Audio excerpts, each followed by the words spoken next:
I have a Discord server for the subscribers of this YouTube channel. The invite link is in the description.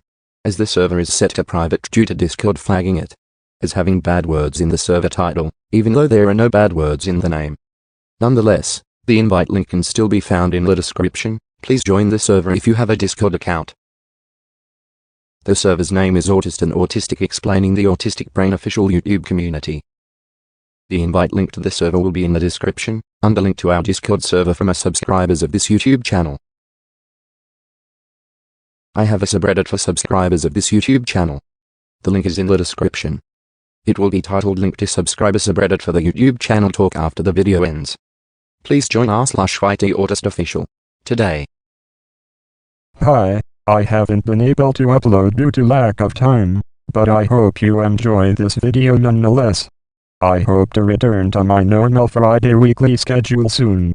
Again, I'm sorry for not uploading for this past 4 months. Please enjoy this long-awaited video.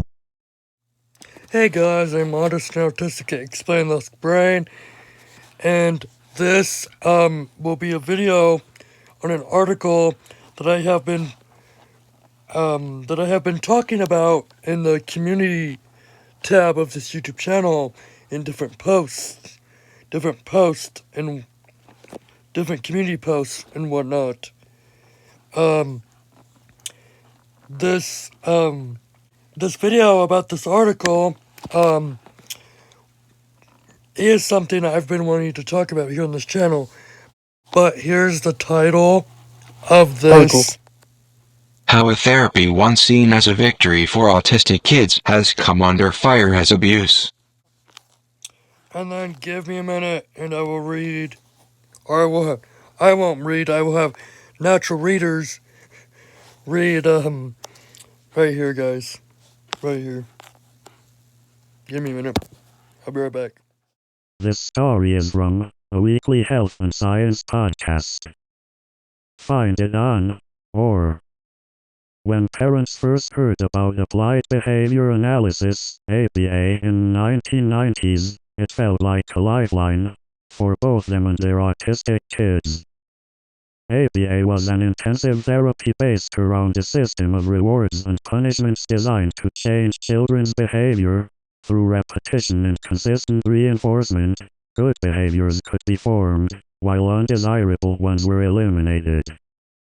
The therapy was individualized and time-consuming, to the tune of 40 hours a week, and it needed to be delivered early in a child's development.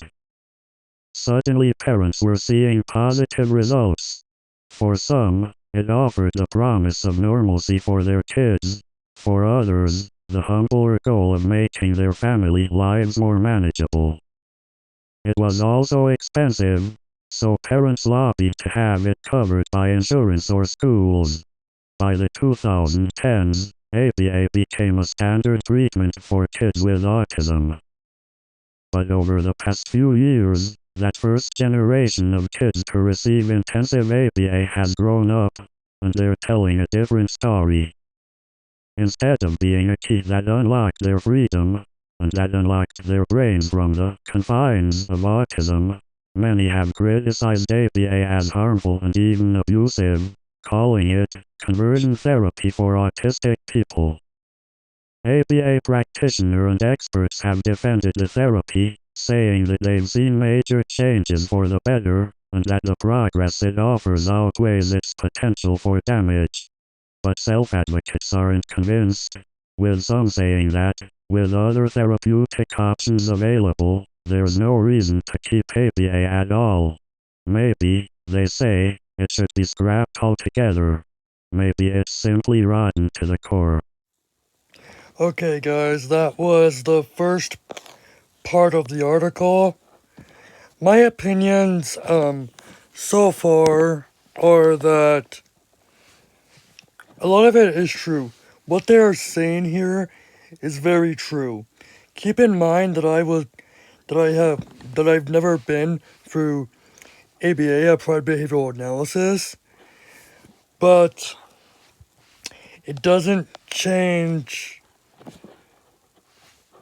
how I can come to those opinions and be able to make decisions and make opinions based on what I've heard or read, heard, what I've heard or listened to via voiceover. So yeah, it doesn't change any of that, but I do think what they're saying here is quite true. I want to show you guys something real quick.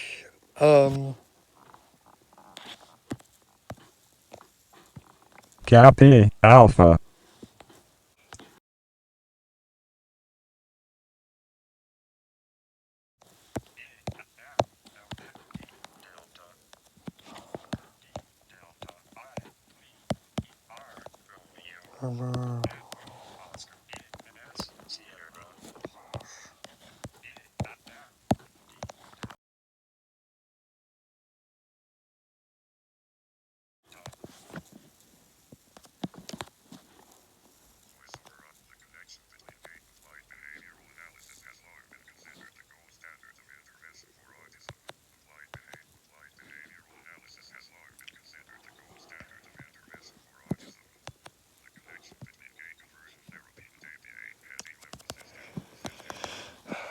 So I'm gonna show a little bit of this article.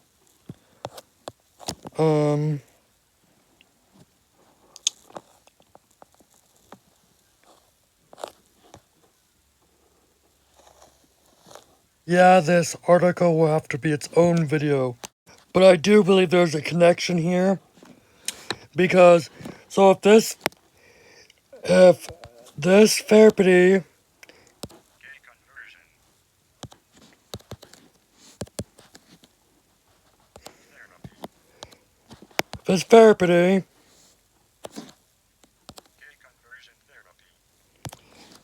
is made illegal, why isn't ABA? ABA has some of the same principles. ABA wants to change people just like. Gay conversion therapy. So why isn't it made illegal? But anyway, yeah, that's just what I wanted to say for right now. But anyway, let's get back to the article and I will have it read the next section here, which is obviously quite longer.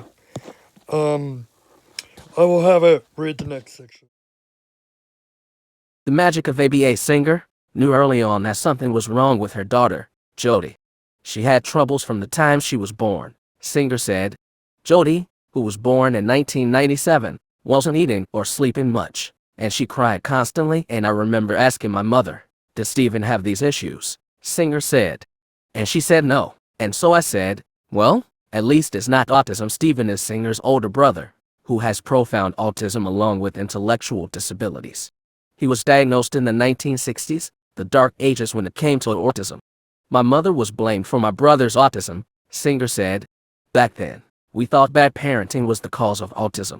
My mother was told by a reputable doctor that she was too cold to properly bond with her son, and that's why he retreated into the world of autism. Autism had only been described as a diagnosis about 20 years earlier, in the 1940s, and there wasn't much help available for autistic kids or their parents. Back then, children with autism were institutionalized, Singer said. There was no ideal law. He had no right to go to school. He was considered not able to be educated.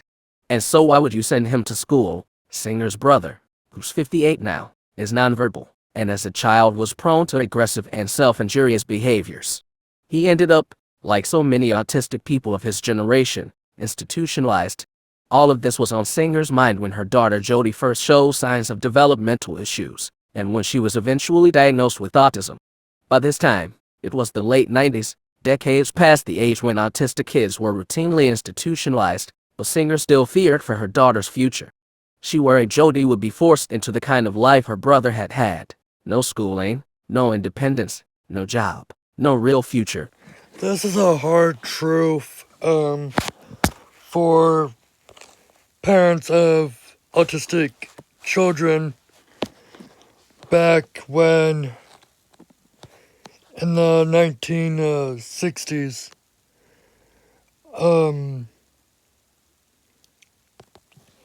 Especially this line right here.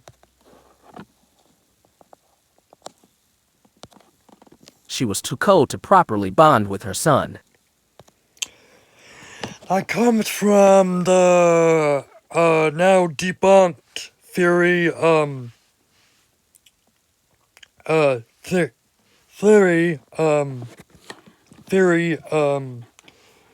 comes from the now debunked theory, refrigerator mother. Refrigerator mother was a theory back in the 1960s. This theory was one of the biggest at the time. But what else can I say on this? We're only to right here, guys. This is where we ended. We still have all this to go. Yeah, we still have all this to go. But yeah, that's what I think about this part.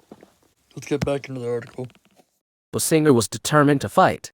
So when Jody was diagnosed, of course, being a crazy type A mom, I started talking to parents and I went online, she said. The internet was pretty rudimentary back then, but I was able to find some information. And all of the parents at that time were reading a book called Let Me Hear Your Voice. It's hard to overestimate how big of an impact Let Me Hear Your Voice had. It was published in 1993, around the start of what the media had termed the autism explosion. Back then, the diagnosis was still associated with either severe disability, or best case scenario, Rain Man types of autism.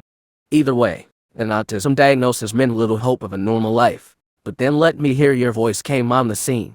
In it, author Catherine Maurice describes receiving her daughter's, and later, her son's, devastating diagnosis of autism, and the years they spent searching for a treatment they found their salvation in ABA, and new, to the wider public, form of therapy that was rewriting the possibilities of autistic children's lives. The result, Maurice wrote, was that her daughter and son have fully recovered and are now considered normal. The book spread like wildfire among the parents of autistic children according to early advocates of ABA. It had the power to make children on the autism spectrum indistinguishable from their peers. Singer started Jody on ABA shortly before her 3rd birthday, and she says the results were undeniable. We saw some changes almost immediately after a few sessions, she said. And I was like, wow, this is magic soon. Jody learned how to sit down and pay attention.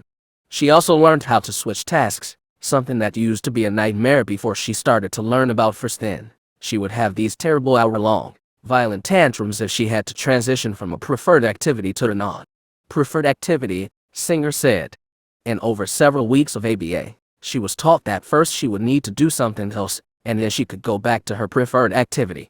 The ABA therapist potty trained Jody in a weekend, something Singer had been struggling with for months, which meant that Jody would now be able to go to nursery school. Maybe most importantly, ABA taught Jody how to communicate. Okay, the only problem that I have with this section that I just had to read is the word tantrums right here. Tantrums? They aren't tantrums. They would more accurately, the more accurate term would be meltdowns. But yeah, that's the only problem that I have for right here, and for right here at this current section. I wanted to say segment, but it would be a section. I don't know what it'd be. Anyway, yeah. As for right here, Autism spectrum indistinguishable from their peers. or this whole entire thing. Why do we have to be considered quote unquote normal according to the mindset of these parents? Let's actually listen to the whole entire thing here. According to early advocates of ABA, it had the power to make children on the autism spectrum indistinguishable from their peers. Yes, abuse will have that power. Anyway, let's get back into the article. We will be starting right here, and then we'll be coming right here to finish this section off. And then we'll be coming right here too. We will be going to this section.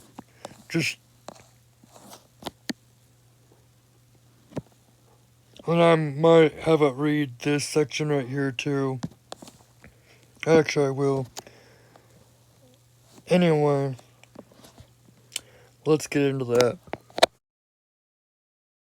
They even taught Jody to greet her parents, to give them a kiss or a hug, and to interact with her sister.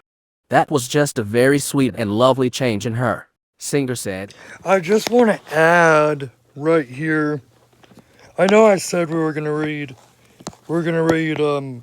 this, and then we were gonna finish it off with this. But I do wanna bring attention to this. They even taught Jody to greet her parents, to give them a kiss or a hug, and to interact with her sister. That was just a very sweet and lovely change in her, Singer said. Who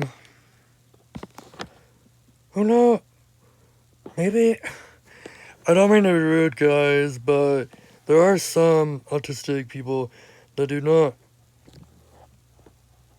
like to be hugged nor give hugs. So,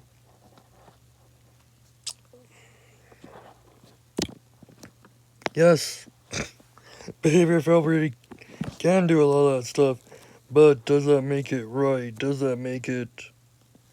it just something you want? That's what I'm asking, guys. That is really the question that I'm asking here. But anyways, let's continue with this part. Wait, no, let's actually read right here. Not read, but listen to. Allison Singer, co-founder and president of the Autism Science Foundation, with her daughter Jody. Singer says that ABA was life-changing for Jody, who has profound autism. Allison Singer. Okay. Let's finish this part off. These are the kinds of wins people were hearing about, and by the early 2000s, parents across the country were pushing for access to an ABA. They lobbied their school districts and insurance companies to pay for it, and if that didn't work, they appealed to their representatives and even brought court cases to mandate coverage. It took years, but by the 2010s, most states across the country had required insurance or school districts or both to cover the cost of ABA. Since then, the narrative of what comprises autistic rights, and even how we should think about autism, has undergone a sea change. What was once seen as a victory for autistic kids has now become widely regarded as not only an abuse of practice, but a negation of the autistic identity. That's very true, guys. That's true. I'll be, right back. We're gonna be right back with this section. Okay, guys, we're back. And we're gonna we're gonna listen to this section right here. The scars left by ABA. Brian Rodewald is pacing back and forth across his hotel room in Romania. If I'm walking, then that means mentally that I have escaped a bad situation because I'm on the move and free, because I can move around, he said, unlike in 4th grade. Rodewald's in the middle of a 3-week backpacking trip to Europe. He's an avid traveler. On this trip, He's already hit up England, is spending a few days in Romania, and then heading to the Netherlands. He talks for a while about Romania's public transportation. It's one of his favorite things to explore when he goes to other countries. That's one of the positives about traveling solo, he said. I get to form my own decisions on what to eat, where to go, and how to enjoy the area. Freedom is a big deal to Rhoda Wald because for a lot of years, it's something he says he didn't have, thanks to years of ABA. Rhoda Wald is 28 now, a computer programmer and software engineer who got laid off when COVID-19 hit. But even though he's years past ABA, he says he still lives with the trauma of it every day. This is supposed to be,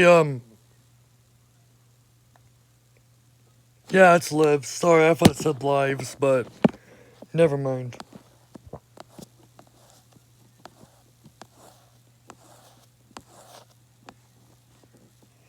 Now I'm gonna go down here and have it read this part of the article. Actually, wait, what's this? What is this?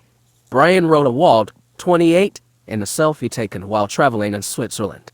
Rhoda Wald says years of ABA as a child left him with complex courtesy of Rhoda Wald.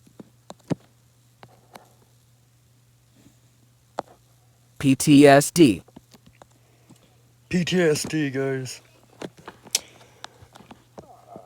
I'm positive that ABA causes PTSD, but I found a study that actually debunked the theory. I found a study that debunked it, but anyways, some studies can be trash, but maybe the maybe the study that debunked it is trash. I don't know. But let's listen to this part of the article. Is one of the reasons why he carries around his favorite comfort items wherever he goes, a stuffed octopus and a stuffed cat. They're with me all the time, he said. I can talk to beings that aren't people, and they don't yell at me as much as some other people at school did. Rhoda Wald, who grew up in Arlington, Virginia, first started ABA in 1999 when he was in pre-K, and continued with it off and on for about 10 years. It was part of an initiative by his school district to mainstream autistic kids, put them in regular classrooms as opposed to separate ones, where a lot of them would languish, falling further and further behind their peers. It was seen as a very strong success story, as I was one of the first autistic people to be promoted from my elementary school to my middle school who was doing work beyond my grade level, Rhoda Wald said. The goal of ABA was to keep Rhoda Wald at pace with his peers in just about every way, and to modify his behavior. One of the most common lessons Rhoda Wald would get over the years was about eye contact. I got too many lessons on eye contact every year, he said. It was boring, and I told myself I already knew how to do it. Why do I have to do it again and again and again? Eye contact is tough for a lot of people with autism. To this day, Rhoda Wald finds it uncomfortable, bordering on painful. Teachers would always tell him that eye contact communicated to the other person that he was listening, though, ironically, it had the opposite effect for Rhoda Wald. I spend too much energy trying to focus on looking at the person instead of listening to the content of what they have to say, he said. But even more than forcing Rhoda Wald to establish new behaviors, like eye contact, he says ABA was about stopping certain behaviors. One of the biggest rules, and for him, the hardest to follow, was staying in his seat. They wanted me to sit down in one seat for hours, and I can't do it, he said. Walking around, moving his body, helps Rhoda Wald feel calm and focused. It's part of a common autistic behavior called self-stimulating or stimming. It can manifest in all different ways: hand flapping, pacing, rocking back and forth, spinning around, chewing on things, humming, muttering, repetitive speech, and sometimes in harmful behaviors like headbanging. But for the most part, stimming is harmless and can even be helpful. Autistic people say it helps them self-soothe, especially when they're experiencing sensory overload or anxiety. It can also serve as a way to communicate how they're feeling, whether it's excitement or distress. Sitting still, Rhoda Wald felt like he'd jump out of his skin. But at school, the teacher and his ABA therapist told him he wasn't allowed to move around. Physically and mentally, ABA felt constrained into road a walled, like his every move, his every natural impulse, was being judged, and judged wrong. Yeah, as for the rocking back and forth, I actually do rock back and forth. You guys wouldn't know that because I don't have a face cam yet. I hope to start doing face cam videos in the future. But anyway, let's get back into what the topic of the video. What was I saying? Oh yeah, the eye contact thing. I believe that eye contact does have an opposite effect on those of us that are autistic. I believe that it can be bordering on harmful in some ways. So yeah, that's what I think about this, guys. But I guess we could go down here. Yeah, let's go down here, guys.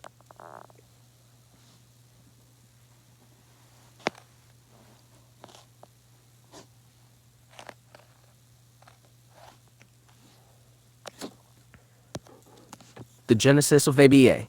When clinical psychologist Steve R. Lovaas first started working with autistic children in the 1960s, little was known about what caused autism, or how its more disabling effects could be treated.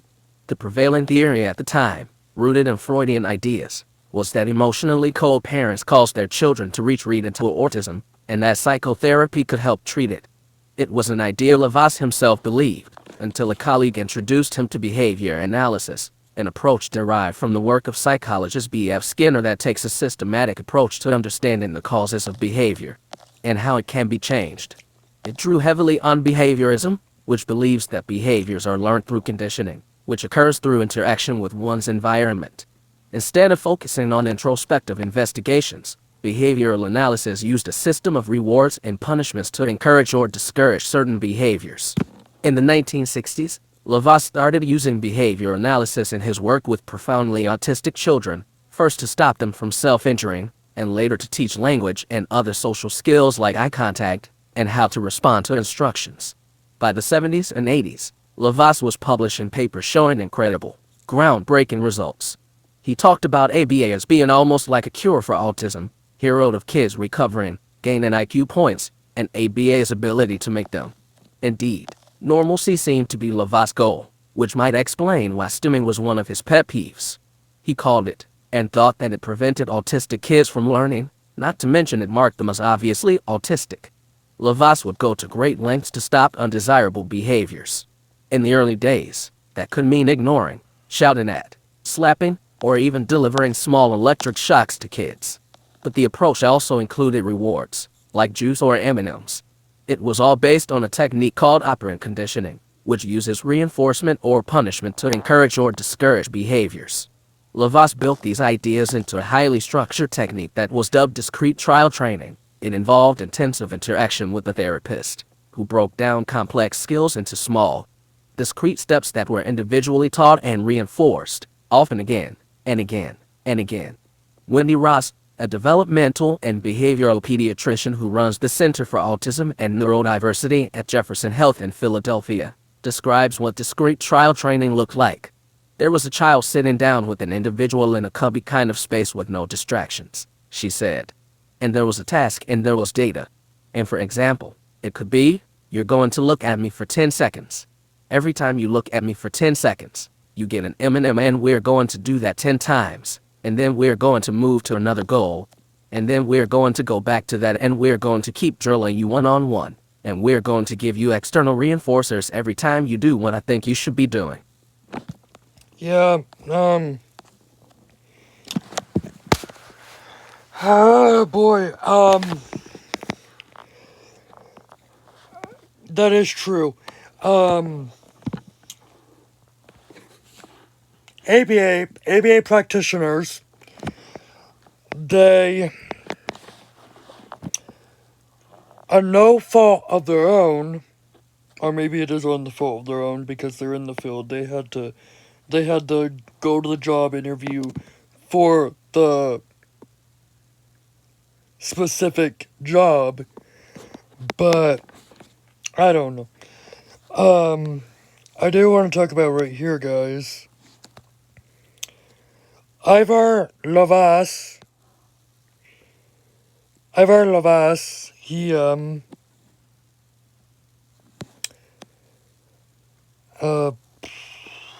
where is it?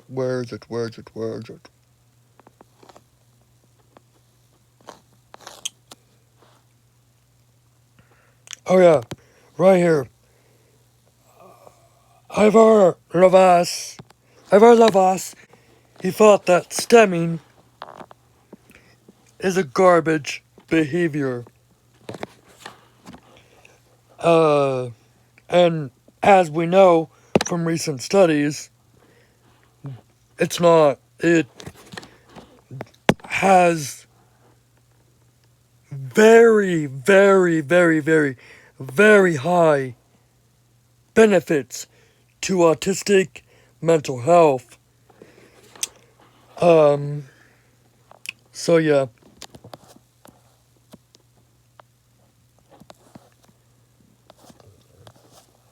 And then we're gonna go down here.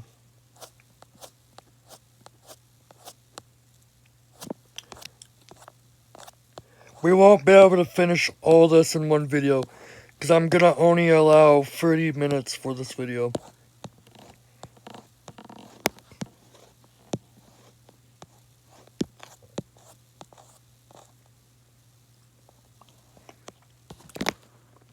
I know you guys don't see this part of videos often, but I do want to let you guys know that this video is right now 32 minutes. 42 minutes and 4 seconds long. So,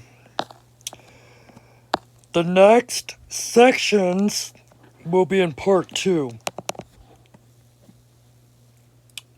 which is going to be signed out, this one. Singled out. Oh, singled out, not signed out. Singled out. Singled out will be the next one.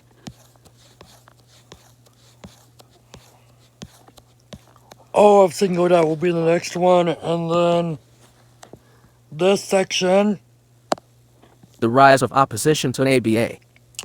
the rise of opposition to ABA.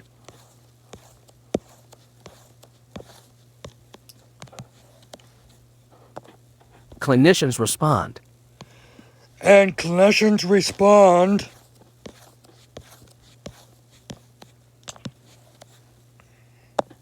The push to change ABA. And the push to change ABA. But I don't think it can be changed. I think it should be made illegal, but that's my opinion. I think there should be a 100% banned, but once again, that's my opinion. Anyway, and then the push to change ABA is this one, right here.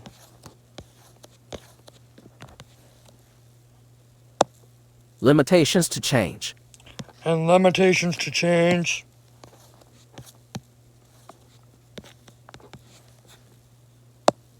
Self-advocates react.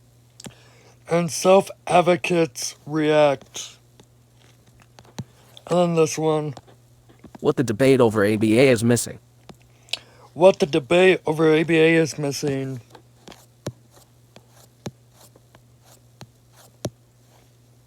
And that's it. So, the rest of the article will be in part 2. Part 2 of this video. But anyway,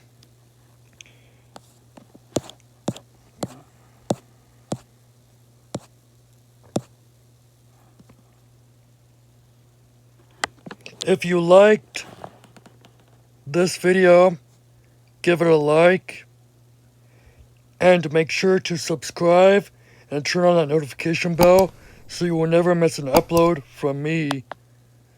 See you guys in part 2 of this video, possibly next Friday. Bye, guys.